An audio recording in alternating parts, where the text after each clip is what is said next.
When you consider how Moira was reacting when dogs were in her sight just 2 weeks ago, I think this is a massive improvement. Moira, get off the furniture. If there's one skill that every German Shepherd dog on earth needs to know, it's how to dance. This is Moira, and I'm Zach George. Moira, the German Shepherd dog, is looking for a home, and I've only got 2 weeks to teach her how to behave so that someone will be willing to adopt her. Okay, we have a situation, and as you can see, it's not going to be easy. If that was a dog, she would be like, I'm not paying attention to you, I'm paying attention to that. I will train this dog.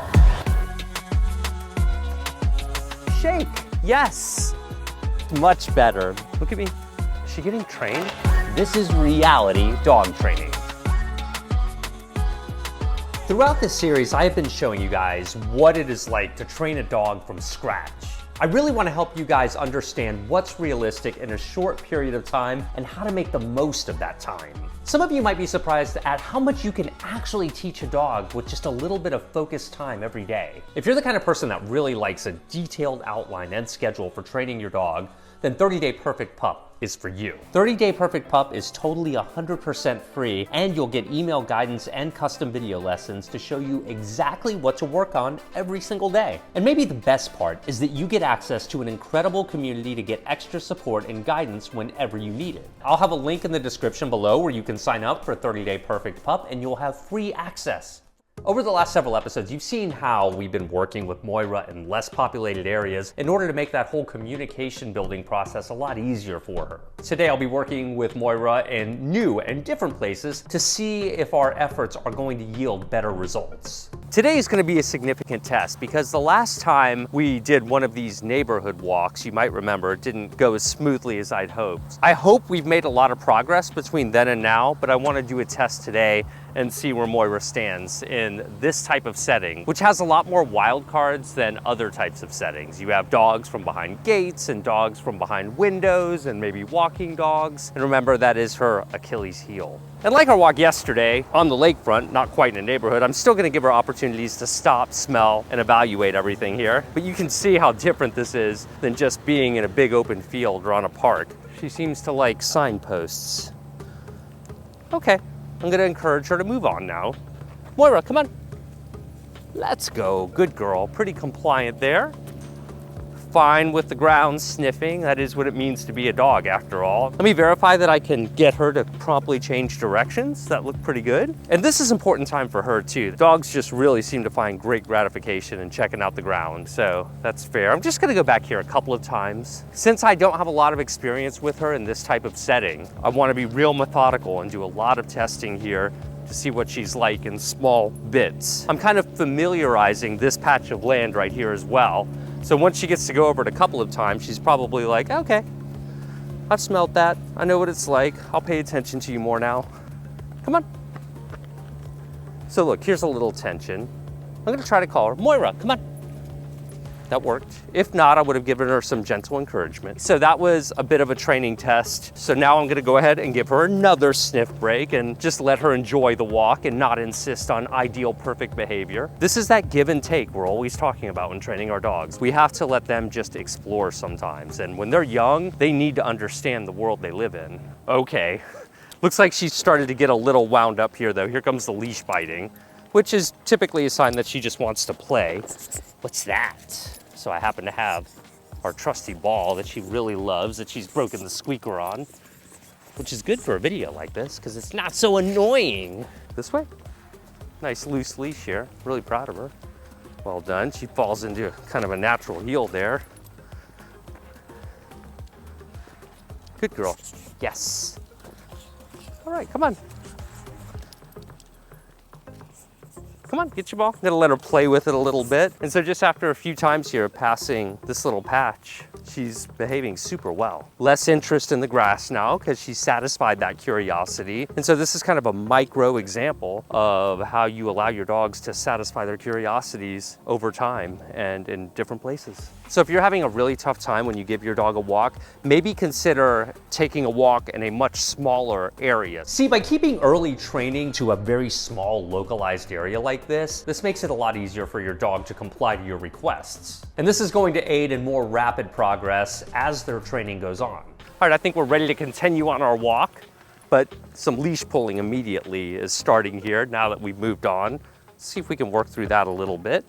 Here, come on. Good girl, Moira. And I'm happy to let the environment serve as her reinforcement here. I'm walking in the street here just because it's not terribly busy right now and I want to have a little bit more room to work with. I'm trying to give her as much room to explore here as I reasonably can. I'm using a 10-foot lead, but I'm probably giving her access to 5 or 6 feet of it right now. All right, come on, let's go. Even though I wanted her to sniff before, I also want to be able to encourage her to move on too. Hey, that's our mailman. I think I have a barking dog coming up here. She's really focused on the ground sense, not the dog. That's extremely encouraging. And so the random sounds of the neighborhood, she continues to do well. But I mean, there's people on a roof, right? It's good for her to see things like that. A little tension right now. Again, being very clear, I'm picking my battles. She's generally staying with me. I'm getting periods of time with a loose leash. It's just that give and take that I'm constantly weighing here. I'm gonna try and make it all the way around the block here. If this walk were an example, she's quite manageable in a neighborhood setting right now. Now, if I were to see a dog coming, I would probably go the other way and create some distance or go across the street, because I don't yet think she's ready for a sudden presentation with a dog in a neighborhood. Moving forward over the next several weeks to months, it'll make a lot of sense to train in areas where she's not inundated by dogs. So we have these here. I'm going to be a little extra careful. She's done really well around birds. You can look at it, but you have to look at me when I ask. Moira, here. You might see how rapidly approaching those ducks with her could really overwhelm her, and that's what I'm trying to avoid here. Come on, Moira, she's thinking about it. Good girl, here. I'm just gonna practice some impulse control right here. Sit, stay. So here, rather than trying to go past the bird, I'm just gonna hang out for a minute. This is a good opportunity for her to get a close-up look at them and understand them a little better without charging at them. I'm gonna give her a second, satisfy that curiosity, then I'm gonna ask for something in return. Moira, come on, let's go. While she's been really good around bird life, that's really close. Because I really want to keep her from reacting at all to those birds. Good job, girl. Come on. What I do appreciate here is that she isn't fixated on the duck and looking back at it as we walk away.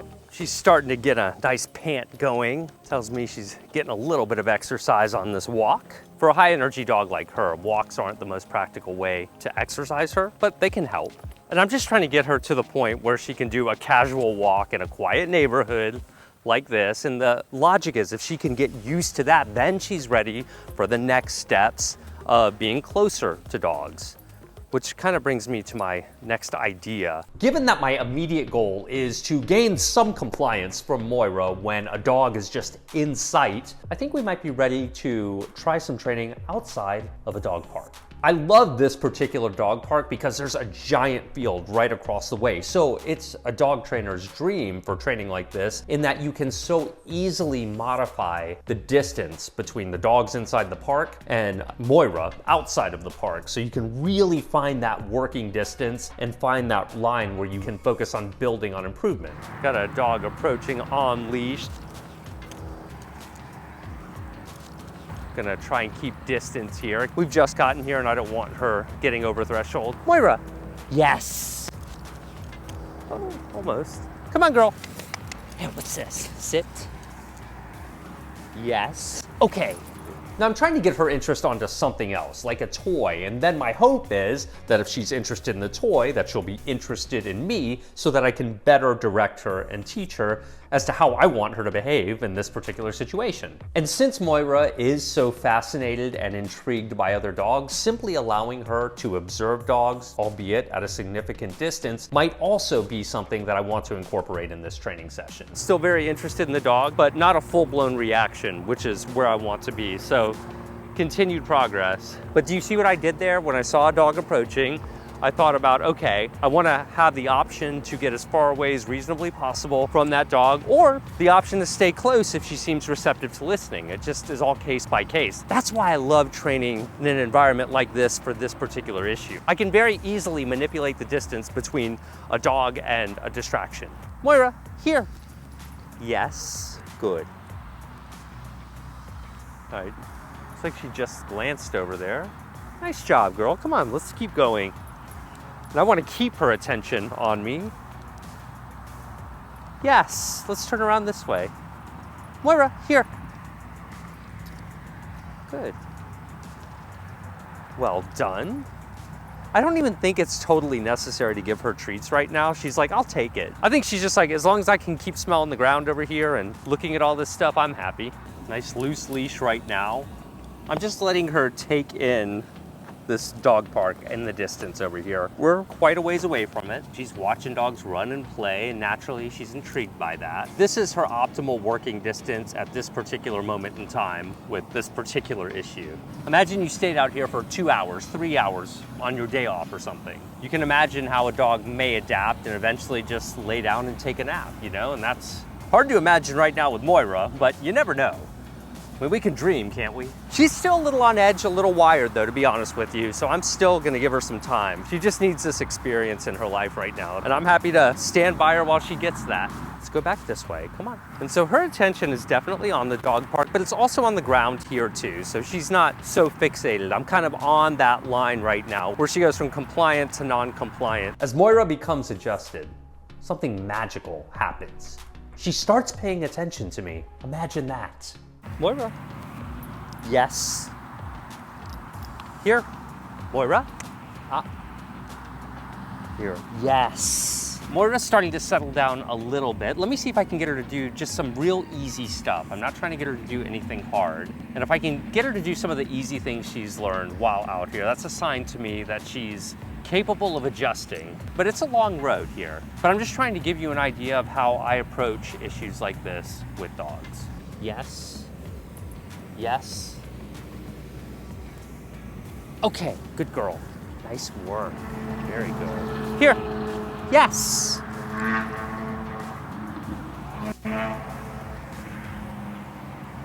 Yes. Right now, I'm just rewarding anytime she voluntarily pays attention to me, whether she gives me a heel, a glance, a loose leash, a stop and a look, anything. Any eyes towards me gets a yes and a treat right now. Yes. So you can see just by waiting for her to naturally glance up, those are great opportunities for us to teach our dogs to pay attention to us naturally too. That's been really effective. Yes. Me backing up is very purposeful as well there. I'm trying to draw her to me just so she's getting more and more conditioned to walk away from distractions like we have over there. I seem to have found something she loves, so we're gonna go with this for a second. I love that she's really into the toy right now. That means I can hold her attention, and with her being into the toy so close to the dog park, that's even better. Keep in mind that just because she's into this toy at this moment, that doesn't mean that she'll always be into a toy in a distracting setting. So basically, when she's into a toy, I really like to take advantage of that. You can see she's not giving the dog park one bit of attention right now. That's what we love. Let go. Good. I mean, just tossing it a foot or two is enough for her to be like, I'll listen to you. Okay, easy girl. Sit. She gets a little excited still, but I'll take the attention and the excitement. So in the beginning, when we first got here, we had to go way down there to get her attention. Look how much closer we have gotten to the dog park. She's still aware of them. When she looks at me, hopefully I can get an automatic look here.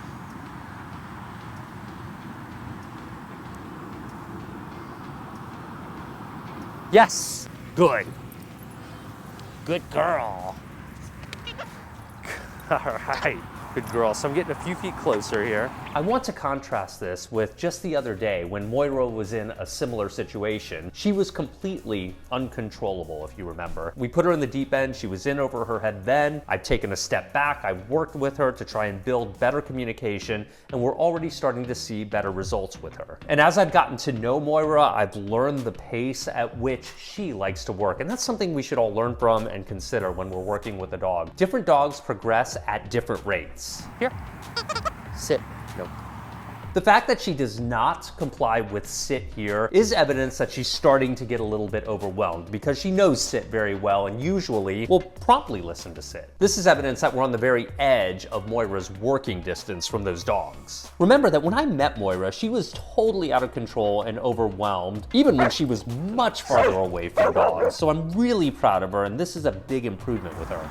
And so we've worked our way to this distance here, and she's doing okay. But we're just gonna park here, let her watch the dogs, let her smell the dogs, and all of the other things going on. There's a lot going on here. It's also near a busy interstate. If you've only been on the planet for 10 months or so, as Moira has, then this is a lot to take in, you would imagine, wouldn't you? Let's go back to rewarding her for attention again. Let's see how long it takes for her to just say, hey, you still paying attention to me? Let's let this play out for a bit and see how Moira behaves here. This is a lot closer to other dogs than we've been able to get before. And she's noticing those dogs, but also behaving decently. Here she does start to have a minor reaction, but she does settle down. It's worth mentioning that reactivity outbursts like this don't go from very frequent to zero overnight. Yes, good. But rather, if we're doing our job, we're looking for a trend to less severe reactivity over time. And there are times when she starts to get a little excited. I definitely manage her with a leash to keep her close. Come on. Yeah, there you go. That's right. Ready? Here. Moira. Yes. Moira, here. Here. Girl. Come on. Very good. Here. I like to seize on moments where a dog gives me their attention, particularly when they're not offering attention very readily. Sometimes I try to get them extra enthusiastic by getting a little more animated and exciting to them. And sometimes I can squeeze a little bit of training out of them and establish a precedent for paying attention to me when in exciting situations, and then hopefully build on those in the future. And I know it must be so exciting for Moira to watch those dogs play. And right now, she's still in that period of time where she has to understand how to listen to a human pretty reliably before allowing her to interact with just any dog. There's a whole cluster of dogs over there. I'm gonna let her look right now, because it's a fine line between reinforcing coming to you and just trying to distract your dog. Look at this loose leash right now, it's pretty good. So this is really impressive. Here, come on, good girl. When you consider how Moira was reacting when dogs were in her sight just 2 weeks ago, I think this is a massive improvement. Always take the time to notice and acknowledge when your dog has improvement like this. So for me, I consider this a lot of progress on this particular issue. Now, every dog is different, so keep that in mind. But if you have a dog with reactivity issues like Moira, look for training sessions like this where you have a little bit of progress, and always be willing to take a step back and keep things manageable and easy from your dog's perspective. So she's had a good morning of training now. I would expect her to probably doze off here in a little bit or just relax. I'd like to give you an update on how she has been doing overnight. Overnight has been a non-issue. In fact, she's been alone as long as 10 hours at a time overnight and has done really well. But she actually seems to enjoy her alone time overnight. I look at her on the camera and she seems really content. Sometimes she'll be chewing on a bone. Other times she'll just be passed out. But I also don't put her up for long periods of time without having worked with her either. So no issues there at all. We've had no potty training issues with her this entire time. So that's pretty good. Settle. So settling and being off leash in the house is where we currently are with her, trying to give her more and more off leash time. Oh yeah, I guess we should update her biting. Her biting is a lot better, except unless I pet her belly, and then she tends to get into a bitey mood. Okay, easy, no more girl, can't do that. You're a big German Shepherd dog. After all that training, it's important to give her a nice long break and let her take a relaxing nap. I've still got a little bit of time left with Moira, so I'm hoping to be able to teach her a couple of more tricks. Kind of been messing around with her a little bit on spin. You see, that's what she does though. When I try to teach her spin, she kind of plops into a sit. So I'm hoping to really try to communicate what I mean by spin. So if you have a similar issue with your dog where they tend to just keep making the same mistake over and over on a new task, that's your cue. Definitely make it easier for them on the next several attempts. Good girl. So that's basically a spin, but I want to be able to do it without having to hold a pupford salmon treat right at her nose. There we go. Good girl, yes. Here. Yes, I'm still gonna reward for attention as well. Yes, good. Good job of not putting her butt on the ground there. Yes, good. Intercepted her before her butt hit the ground. Two things happened there. I had her do 2 rotations and I started to phase in the hand signal. My next step in order to teach her a hand signal, see how I'm having to hold that treat right there to guide her? That's gross. So I want to be able to get her to follow my finger. See that? Yes, good. Even though it's still right there and it's still kind of gross because she keeps licking and biting at my finger. Yes, and I'm kind of calling her away to overcompensate for the fact that she might fall into the lie down there like she often does. Hey, Moira, here. Come here. That's okay. Are you confused? Let me make it easier. Yes, hey, that was pretty good. It'd be great if I could get her to respond solely to a hand signal for like 2 spins in a row. Yes, good girl. Because we don't know the next data point on the graph, it's hard to know sometimes if we should keep going to try and get an extra success or if we should hold off because they're about to fail in the next attempt. So that's way easier said than done. And you can see how you and your dog can really grow a lot closer and understand each other better when you're teaching this stuff because it's so fun. And do you think that they're not blown away that they're communicating with you and getting some one-on-one time with you? They don't forget those kinds of things. Good girl. Ready? I do have a big, giant hand signal. That won't always have to be the case, but sometimes dogs respond to really exaggerated body language like that. Moira, get off the furniture. Come on. Good girl, yes.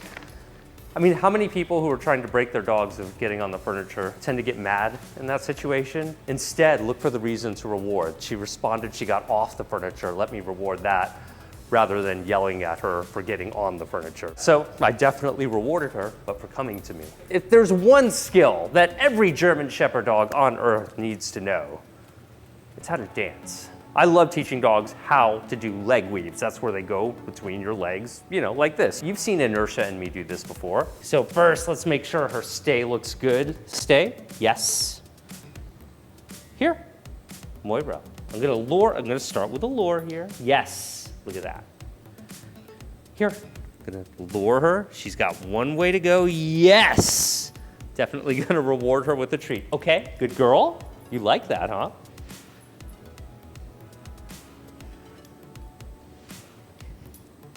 Yes, good, 3 in a row. I was tempted to go for 4. Maybe it would have succeeded, maybe not. I just wanted to make sure that I caught her succeeding. That's why I elected to do 3. There you go, you can get it. Yes. Yes. So here I'm really being very generous and liberal with the treats that I'm giving her as I teach this. At some point, she's gonna need to be able to whip through those legs without a treat at all. That is, if her new home decides to maintain this particular trick. Just as a side note, rewarding her every time I can with come when called. Really important. Letting her go back to doing what she's doing as well.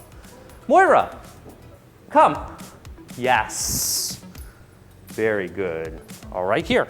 What's this? She's seeming to get this. Yes. Good, got 3 for 1 treat there. All right, sit.